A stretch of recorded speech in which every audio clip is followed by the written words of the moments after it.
क्योंकि इस दुनिया का सबसे सबसे सुंदर हृदय वही होता है जिस हृदय में कृष्ण भक्ति का प्रेम भरा होता है। वो दिल कुछ और ही होते हैं जो भक्ति में डूबे होते हैं, उनका उनका उनका ढंग ही निराला होता है।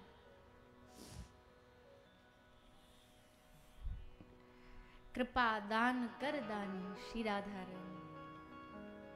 इसलिए भागवत जी में हम तो आपसे यही निवेदन करेंगे, 7 दिन रोज हंस के रो के नाच के गा के भगवान से कहो, प्रभु हम यहाँ कुछ नहीं लेने आए, हम बस आपका प्रेम लेने आए हैं। तो 7वें दिन होते होते क्या पता उनका मन पसीज जाए, क्या पता 7वां दिन होते होते आपके कंधे पर एक हाथ आए और आप पीछे मुड़ के देखो, आप सोच रहे हो दोस्त बुलाने आया है, रिश्तेदार बुलाने आया है, बेटी पत्नी बुलाने आई है, पर जब आप पीछे मुड़ के देखो तो एक हाथ में बांसुरी लेकर के स्वयं श्री श्याम सुंदर खड़े हैं।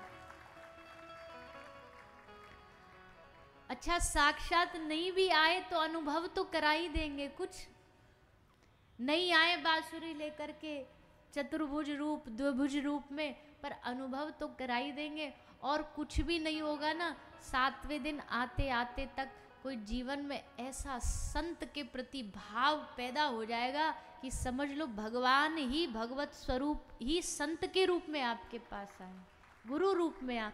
मैं कहती हूँ कथा सुन के अगर आपके मन में ये भी आ गया ना भाव, अब कुछ भी हो जाए अब मुझे जल्द से जल्द गुरु बनाना है, समझ लो हो गई कृपा।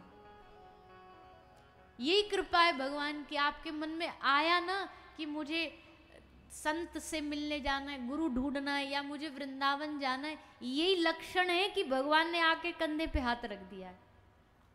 भगवान ने बता दिया है कि तूने कथा श्रवण करी और इस श्रवण से मैं तेरे चित्त में हृदय में आ गया हूं। भागवत भक्ति प्रदायनी है, प्रेम प्रदायनी है, भगवान को हमारे हृदय में बसाने वाली है।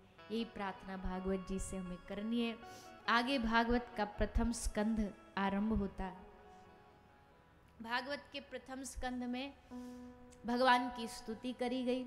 जन्माद्यस्य यतोन्वयादितरतश्चार्थेष्वभिज्ञ स्वराट तेने ब्रह्म हृदयाय आदिकवये मुह्यन्ति यत्सूरया तेजो वारी मृदाम यथा विनिमयो यत्र त्रिशर्गो मृषा धाम्ना स्वेन सदा निरस्तकुहकं सत्यम परम धीमहि।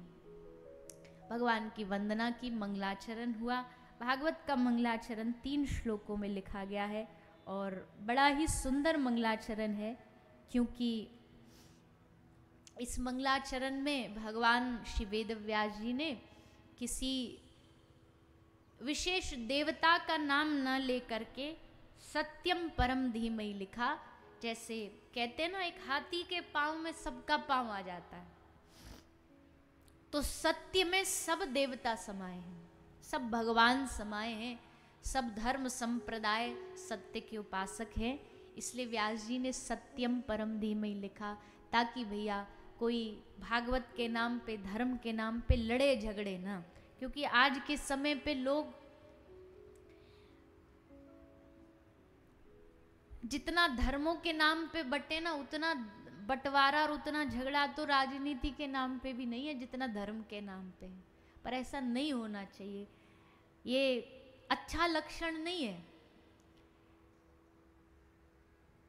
हमने एक दृष्टांत पढ़ा था, कलवी बाबा का स्मरण हुआ, उनकी धरती पे बैठे हैं तो स्मरण तो होगा ही। पूज्यपाद प्रातः स्मरणीय श्री डोंगरे जी बाबा महाराज, आपकी एक सुंदर भागवत जी की आती है ग्रंथावली, और कौन ही ऐसा वक्ता होगा जिसने उसका अध्ययन न किया हो अगर भागवत करता है तो उसमें हमने यही सत्यम परम धीमहि की व्याख्या में पढ़ा है। उसमें बाबा जी कहते थे, एक दृष्टांत सुनाते थे कि भैया देखो, धर्म के नाम पे बटो नहीं। तो वहाँ वो लिखते हैं कि एक गांव था, गांव के लोग, गांव में कोई मंदिर नहीं था, तो गांव वाले बोले भैया कम से कम एक मंदिर तो होना ही चाहिए यहाँ पे, तो चंदा इकट्ठा करो सबके घर से थोड़ा थोड़ा और भव्य मंदिर बनवाएंगे।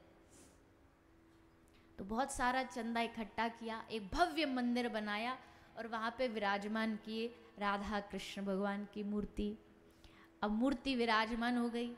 अब क्या हुआ, गांव वालों ने देखा, समिति वालों ने देखा कि मंदिर में आते तो बहुत लोग हैं, पर बस राधा कृष्ण को भजने वाले ही आते, राम जी वाले रूठे बैठे थे कि हमारा राम दरबार नहीं तो हम क्यों जाएं। अब समिति वालों ने सोचा कि भैया ऐसा तो नहीं होना चाहिए, क्योंकि हम तो चाहते पूरा गांव आए, इसलिए तो मंदिर बनाया। एक तुरंत मीटिंग रखी, अब क्या करें, जो राम जी वाले आए, बोले एक काम करो, यहाँ से कृष्ण भगवान की मूर्ति हटा के राम दरबार सजा दो, तब वो भी आएंगे। तो निश्चय हुआ, कृष्ण भगवान की मूर्ति हटा के राम दरबार समझाया, स्थापित किया। अब राम जी वाले आना तो चालू हो गए, पर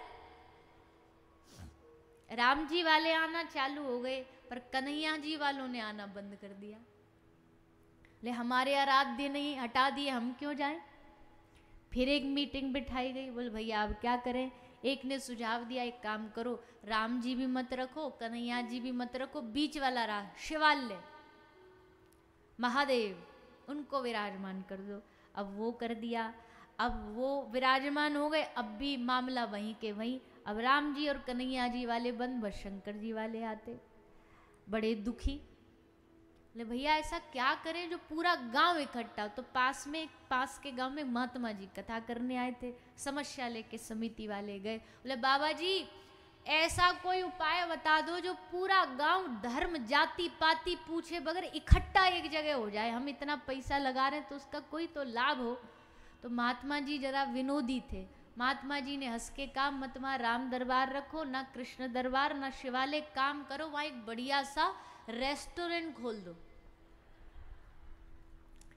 फिर राम जी वाले भी आएंगे, कृष्ण जी वाले, हिंदू भी, दूसरे धर्म भी, जाति संप्रदाय सब आएंगे, कोई नहीं, कोई धर्म जाति नहीं पूछेगा।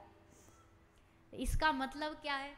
मतलब ये भैया, एक रेस्टोरेंट होटल जैसी झूठी असत्य चीज पर हम लोग एक जगह इकट्ठे हो जाते हैं, वहां कोई नहीं पूछता तू किस धर्म को मानने वाला, तू किस जाति का है, तू किस गुरु का, किस संप्रदाय का। और जहां हमको एक होना चाहिए धर्म के नाम पे, वहां हम सब बटे हुए, वहां हम अपने अपने, अरे और तो क्या के गुरु गुरु के नाम पे लड़ रहे हैं लोग, तेरा गुरु ये, मेरा गुरु ये, तेरा गुरु से बड़ा गुरु मेरा गुरु। अब वो दूसरा अड़ने में लगा, नहीं तेरे वाले से मेरा ज्यादा श्रेष्ठ। गुरुओं में कोई कंपटीशन होता है, और इस कंपटीशन में घाटा किसका हो रहा? गुरुओं का।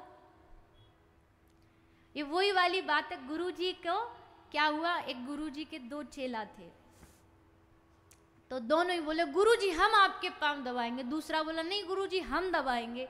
अब दोनों लड़ भिड़े। गुरुजी ने कहा ये तो ऐसे बावरे हैं। गुरुजी ने समाधान निकाला, भैया एक काम करो, एक हमारा दायां दबा लो, दायां पैर, और एक हमारा बायां चरण दबा लो, तो दोनों का काम हो जाएगा। हाँ ये सही है। अब दोनों पांव दबाने बैठ गए। अब गलती में पांव दबाते दबाते दाएं वाले के हाथ से गुरुजी का पांव बाएं पांव में जाके लग गया गलती से, और जैसे लगा तो बाएं वाले ने पकड़े गुरुजी का दायां पैर और दूर फेंक के मारा, खबरदार मेरे वाले पांव के पास लाया तो। यही हालत हो रही है लोगों की। हमने तो देखा है गुरुओं की हालत।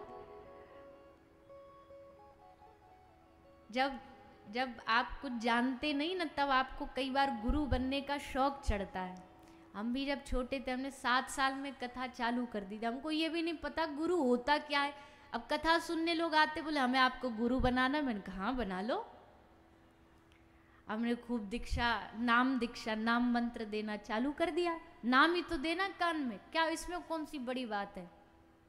जो और सब करते थे बड़े बड़े महापुरुष, कथा करने वाले प्रवक्ता, हमने भी कर दिया। बोले इसमें कौन सी बड़ी बात है? और गुरु बनने में पहले पहले तो मजा ही आता है कि भाई लोग आएंगे, माला चढ़ाएंगे, टीका लगाएंगे, आरती करेंगे, जय गुरु जय गुरु जय गुरु होगी। तो हमने भी ये नाटक चलाया कुछ साल तक।